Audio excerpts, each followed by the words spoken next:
Friends, welcome to the education zone for you. So friends, आज हम start करेंगे English of standard 5 unit 3 chapter number 18 weeds in the garden. Weeds means जंगली पौधा, gardens mean बगीचा। इसका मतलब ये है जंगली पौधा बगीचा में। Most of the parents like to fulfill the wishes of their children. Most means ज़्यादातर, parents means माता पिता, fulfill means पूरा करना, wishes means ख्वाहिश या इच्छा, children means बच्चे। जो ज़्यादातर माता पिता होते हैं वो अपने बच्चों की इच्छाओं को पूरा करना पसंद करते हैं। They feel sorry when they cannot indulge their kids or when they have to scold them. Indulge means मौज मस्ती करना, kids means बच्चे, scold means डांटना। उन्हें बुरा लगता है जब वो अपने बच्चों को मौज मस्ती करने नहीं देते या जब उन्हें डांटना पड़ता है। And when even a scolding has no effect, the parents become very unhappy. No effect means कोई असर, unhappy means नाखुश या दुखी। और जब डांट का भी कोई असर नहीं होता तो माता पिता बहुत दुखी हो जाते। Such was the case with Anshuman and his parents. Anshuman और उनके माता पिता के साथ भी ऐसा ही था। Anshuman's parents had noticed that he was developing some bad habits. Developing means विकसित या अपने अंदर लाना, bad habits means गंदी आदतें। तो अंशुमन के माता पिता ने देखा था कि वह कुछ दिनों से अपने अंदर बुरी आदतों को विकसित कर रहा है। Naturally, they began to warn him time and again, but all in vain. Time and again means बार बार, all in vain means सब नाकामयाब या सब व्यर्थ। तो उसके माता पिता बार बार उसे चेतावनी देने लगे तो लेकिन सब व्यर्थ हो गया। Anshuman just wouldn't listen. Listen means सुनना। अंशुमन ने नहीं माना। He refused to believe that he was letting those bad habits get a hold over him. Refuse means मना या इनकार करना। Believe means यकीन या विश्वास करना। तो अंशुमन उसने यह मानने से इनकार कर दिया कि वह उन बुरी आदतों को अपने ऊपर हावी होने दे रहा था। Gentle words, strict warnings, a scolding now and then. His parents tried everything short of beating him up. Gentle words means प्यार से बोलना, strict warning means एकदम कड़ी चेतावनी, scolding now and then means बार बार डांटना, बीटिंग हिम अप मीन्स मारना। तो अंशुमन के माता पिता ने उससे प्यार से बोले, कड़ी चेतावनी भी दिए, बार बार डांटे भी। उन्होंने सब चीज कर लिए सिवाय उसको मारने के अलावा। And that they would never do, और ये वो कभी नहीं करना चाहते थे। However unhappy they themselves were, they wanted to be loving and gentle as they tried to correct their son's way. Sons means बेटा। वो चाहे जितना भी अपने बेटी से दुखी हो, वे अपने बेटों को तौर तरीकों को ठीक करने के लिए वो हर कोशिश करते थे और वो उनसे प्यार से भी रहना चाहते थे। Soon an opportunity presented itself. Opportunity means मौका। तो अब उन लोगों के पास एक मौका आ गया था। Anshuman had gone to stay on his grandfather's farm with his parents. Stay means रहने के लिए, ग्रैंडफादर मीन्स दादा, पेरेंट्स मीन्स माता पिता। अंशुमन अपने माता पिता के साथ अपने दादा के खेत पर रहने गया। Early one morning his father took him for a walk around the farm. एक सुबह उसके पिता उसको ले गए खेत में घुमाने के लिए। He was describing the specialties of various plants and vines and bushes and trees to Anshuman. Describing means कोई चीज़ के बारे में बताना, specialties means खासियत, various means कई तरह, plants means झाड़, vines means बेल, bushes means उसमें छोटी छोटी सी शाखाएं या ब्रांच होती है, ट्रीज मीन्स झाड़। तो उसके पिता उसको कई सारी विशेषताएं उसको बता रहे थे, किस किस चीज़ के, पौधों के बारे में, बेल के बारे में, कई तरह के बुशेस के बारे में, झाड़ के बारे में ये बता रहे थे उनको। Suddenly he stopped and pointed at a small seedling growing near a plant. Suddenly means अचानक, stop means रोका, small seedling means छोटा सा नया पौधा या अंकुर से निकला हुआ। तो अचानक से वह रुक गए और उन्होंने एक पौधा के पास उग रहे एक छोटे से अंकुर के ओर इशारा किया। Anshuman, that's a weed, can you pull it out? तो अंशुमन के पिता बोलते हैं, ये देखो वो एक जंगली पौधा है, क्या तुम उसको निकाल सकते हो? Anshuman had no difficulty in pulling all of the small seedling out. Difficulty means कठिनाई।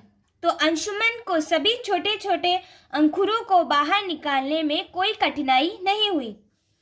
Good, said his father and they continued with their walk.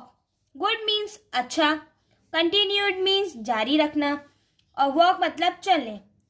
तो उसके पिता बोले अच्छा और उनका चलना फिर से जारी हुआ। After a while they came upon the same weed, but there it had grown slightly bigger. After a while means कुछ देर बाद। Same means वही same. Grown slightly bigger means वो थोड़ा और बढ़ गया था। तो थोड़ी देर चलने के बाद उन लोग वही सेम जंगली पौधे पर आते हैं, पर वो थोड़ा बड़ा होता है पहले वाले से। Anshuman's father told him to pull out this plant too. तो अंशुमन के पिता बोलते हैं तुम इसको भी निकाल दो। He told him to uproot the weed carefully, making sure that no trace of the root was left in the soil. तो उसके पिता ने बोले तुम इसको ऐसे सावधानी से उखाड़ो कि उसका एक भी जड़ जमीन में ना रहे। Otherwise, the weed can grow again, he warned. तो उन्होंने बोले अन्यथा नहीं तो वो जो जंगली पौधा है वापिस से उग जाएगा।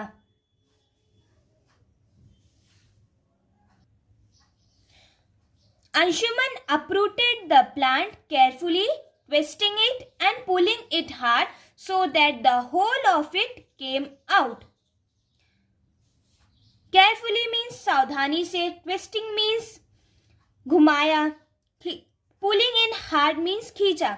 तो अंशुमन ने उस पौधों को सावधानी से उखाड़ा, घुमाया और जोर से खींचा ताकि पूरा वो बाहर निकल आए। Then his father drew his attention to the same weed growing at some distance. Attention means आकर्षित, same means उसकी तरह, growing means उग रहा, distance means दूरी। तभी उसके पिता ने उसका ध्यान उसी घास की ओर फिर से आकर्षित किया। जो किसी जगह उग रही थी कुछ दूरी पर। There it had grown into a big plant with tiny flowers and dark fruit. Big मतलब बड़ा, tiny flowers means छोटे छोटे फूल, dark fruit means गहरे रंग के फल। वहाँ ये छोटे फूलों और गहरे रंग के फलों के साथ एक बड़ा पौधे में विकसित हुआ था। That could be quite dangerous. Dangerous means खतरनाक। तो उसके पिता बोलते हैं ये काफी खतरनाक हो सकता है। We must not leave it growing there. Leave मतलब छोड़ना। तो उसके पिता बोले हमें इसे वहां बढ़ने नहीं देना चाहिए। Take it out, said Anshuman's father. तो अंशुमन के पिता बोलते हैं इसे बाहर निकालो। Anshuman held the plant in his hands and gave it a tug. तो अंशुमन ने पौधे को अपने हाथों में पकड़कर एक टग दिया, मीन्स एक खींचा। The weed didn't move at all. तो वो जो जंगली पौधा था वो इधर से उधर एक जगह हिला भी नहीं। He pulled harder and harder but to no avail. उसने और जोर से खींचा लेकिन कोई फायदा नहीं हुआ। But no avail means कोई फायदा नहीं हुआ।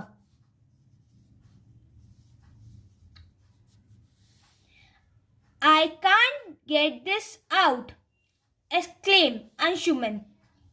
तो अंशुमन ने बोला मैं इसे बाहर नहीं निकाल सकता। It has gone too deep into the soil. Too deep मतलब बहुत गहराई। तो अंशुमन बोलते हैं यह तो मिट्टी में बहुत गहराई तक चली गई है।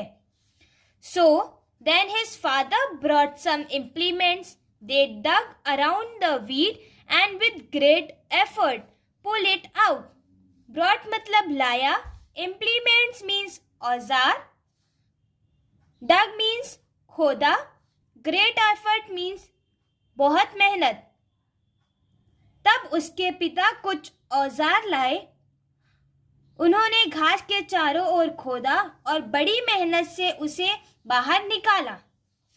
When they were returning home after the hard work, Anshuman's father mentioned, habits are like weeds. Returning means वापस, home means घर, hard work means बड़ी मेहनत, habits means आदत। जब वे बहुत मेहनत के बाद घर लौट रहे थे तो अंशुमन के पिता कहा आदतें जंगली पौधा की तरह होता है। The longer you allow them to grow, the harder it is to uproot them. Uproot means उखाड़ना। Longer means देर समय तक। Allow means उसको उगने देना।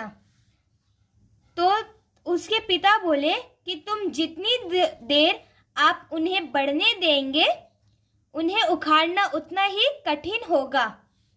It is wise to get rid of them when it is easy to do so. तो get rid of them means छुटकारा। तो उसके पिता बोलते हैं जब इसको करना आसान हो तो इसे छुटकारा पाना ही बुद्धिमानी है या समझदारी है। Anshuman realized the truth in his father's word. Realized means एहसास, truth means सच्चाई। तो अंशुमन को अपने पिता की बातों में सच्चाई का एहसास हुआ। Throughout his life, he never forgot that early morning walk on the farm with his father. Throughout his life means पूरी जिंदगी। Never forgot means कभी नहीं भूलेगा। तो अंशुमन अपने पूरे जिंदगी में अपने पिता के साथ खेत पर की सुबह की सैर करना कभी नहीं भूलेगा। Thank you friends. अगर आपको क्वेश्चंस आंसर्स चाहिए तो पार्ट 2 में है।